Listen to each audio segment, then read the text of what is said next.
Great to have with us at halftime, Trent Eager, the AD men's basketball coach at Bishop State. Coach, how you doing? I'm good. How about you?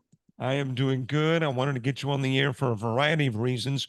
One of which, obviously, is that you're hosting this weekend's D2 basketball championships. But before we talk about any of that, got to talk about Bishop State, man. You have really turned things around there at Bishop State. I mean, under your tenure, basketball, baseball, softball, all of it has seen a tremendous rise. And I like, too, the way you're getting involved with the conference as a whole. But so let's go back to when you became AD. Was this all part of the original game plan?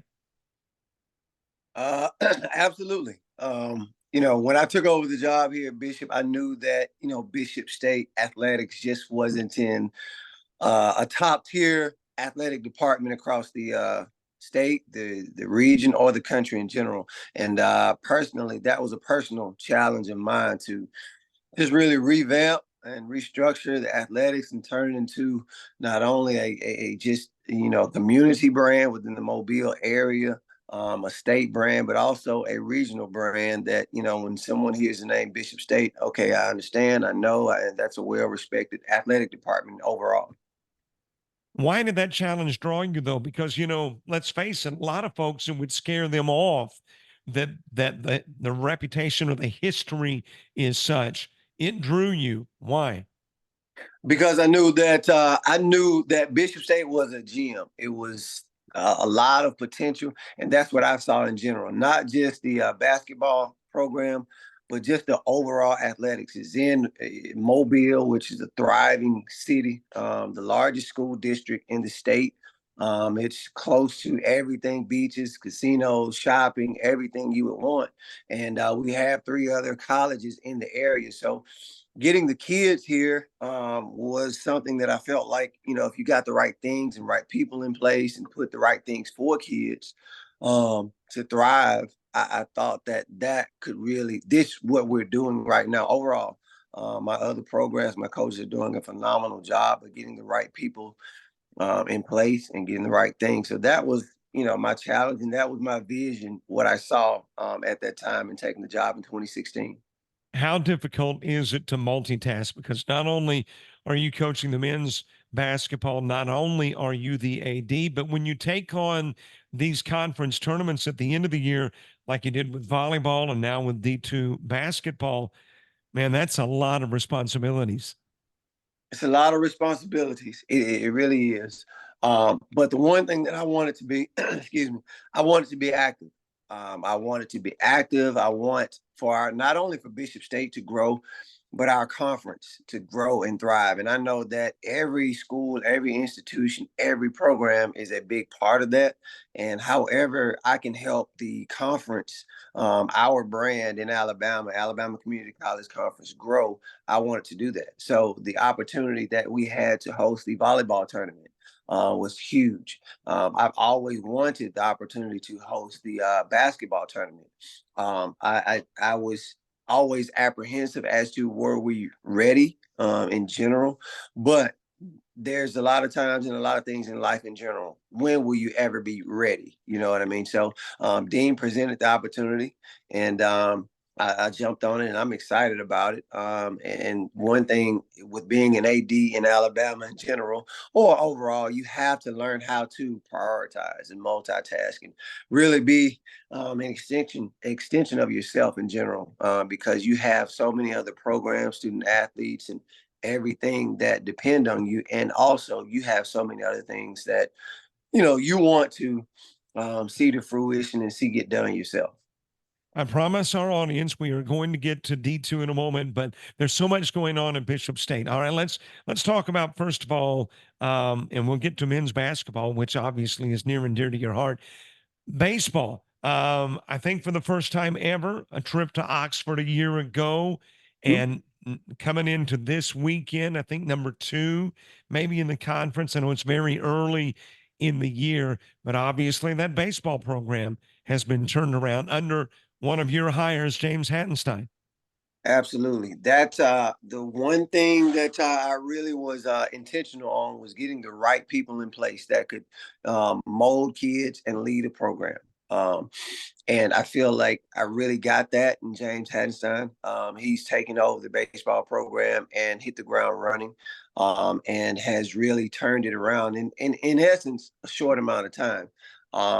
To where it's a regionally respected program, which is what we wanted, and has gotten kids here and on to the next level. And we've got a kid that's thriving at the University of Alabama. So he's done a phenomenal job with his program, and I'm really excited to watch him continue on with the baseball, as I am all my other coaches. And of course, softball, you make your way to Alabaster, I think it was a year ago. So, coach there doing a great job as well, picking up that softball program. Mm-hmm. Yeah, it was really exciting times last year. Actually, the men's basketball was the only program that didn't make the playoffs last season. And, last season was a year of taking over the program, and in year two and dealing with just kind of turnovers and just turning the program around. But to see those other programs, all of them make the tournament and show, growth, not only just improvement, but also growth. That was something really special. And now we're in a place that, I'm really excited about our athletic department. We have, all of our programs are contenders, programs that can, push and contend and not only just make the playoffs, but also compete. And that's something that we've always wanted here at Bishop State. That's something that I've always seen that we had the potential to do. And of course, and I guess we won't dwell on each sport because we'll run out of time here in the half. But obviously, tremendous success in volleyball, women's basketball, and then of course, you mentioned not making it a year ago, which you made up for that this year as the number one seed in men's basketball. Wow, what a great year you've had! Yes, yes, yes. We've had a really phenomenal year. A lot of milestones. The one thing that I can go back on, and I told these kids beforehand, before the season started, I don't know what it is, but we did have the makeup to be and do something special. That was my speech to them back in October, and they have lived up to that. And we've still got a lot of work to do, but for what they have done behind us is nothing short of special. Nothing short of it. All right, let's talk about basketball. This particular event that's being hosted by Bishop State originally wasn't going to be at Bishop State. So tell us how that transition occurred. So the tournament was originally supposed to be held at Coastal Alabama, and my great friend and mentor, Daniel Head, is the AD there, and he and Dean, they both, approached me and just asked me about would I be willing to step in and help, and I, honestly, I was like, thank you for the opportunity to step in and help. I've always wanted to be helpful and, like I said, be engaged in the conference, not just at Bishop State, in the conference. So they approached me with that. Would I be able to help out? And of course, with where I am, of course, I do it. So that's going to be this Friday and Saturday, and I'm really excited about hosting it. What does that add to your play? Because you are wrapping up the regular season where the men's and women's basketball are concerned. Both are headed to Huntsville. That will be next week. So, Mhm. how much does that add to your plate to take on the D2 this week?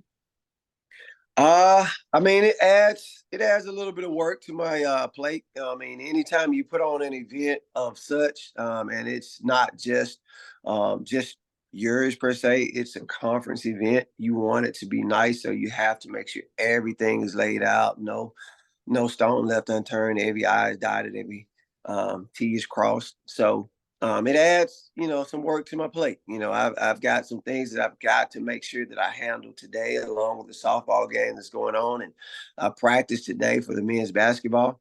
But I tell anybody, so to speak, the first part of business is busy. You have staying busy is just a part of it. And I love what I do. I'm always busy. I'm doing things, but I love it. I love the opportunity to help out with sports and student athletes and create more opportunities. So I'm thankful for it, really. Gotta ask, you're D1. This is a D2 tournament. Of course, the ACCC now with both divisions. Had you been, and this is one of those hypotheticals, but had you been a D2, would you have still hosted the D2 tournament, or being D1, did that kind of give you the liberty to feel comfortable hosting D2? Yeah, I think so. The conference was aligned. We didn't want any Division two hosting the actual tournament. So if I were D2, I probably wouldn't have hosted it. It would have been a neutral kind of thing per se. That's where Coastal Alabama South has come into play as the host site. And so they were the original host site, but their GM isn't quite ready. They just had a game last week to open up, but they have a couple more things to do. And then on March 9th, they're going to host the actual district in which Alabama Community College Conference champion has to play against a Florida Division two champion to move on to the Nationals. Coach, congratulations on a great year. First time ever Bishop State's men's basketball program was ranked in the top 25. You're a number one seed, and that's hands down. I mean, we know in D1 and 2, there's been some log jams where some of the seeding is concerned, not where one in men's basketball is concerned. Congratulations, and thanks again for being our guest and hosting this weekend's tournament. Thank you. Thank you for having me.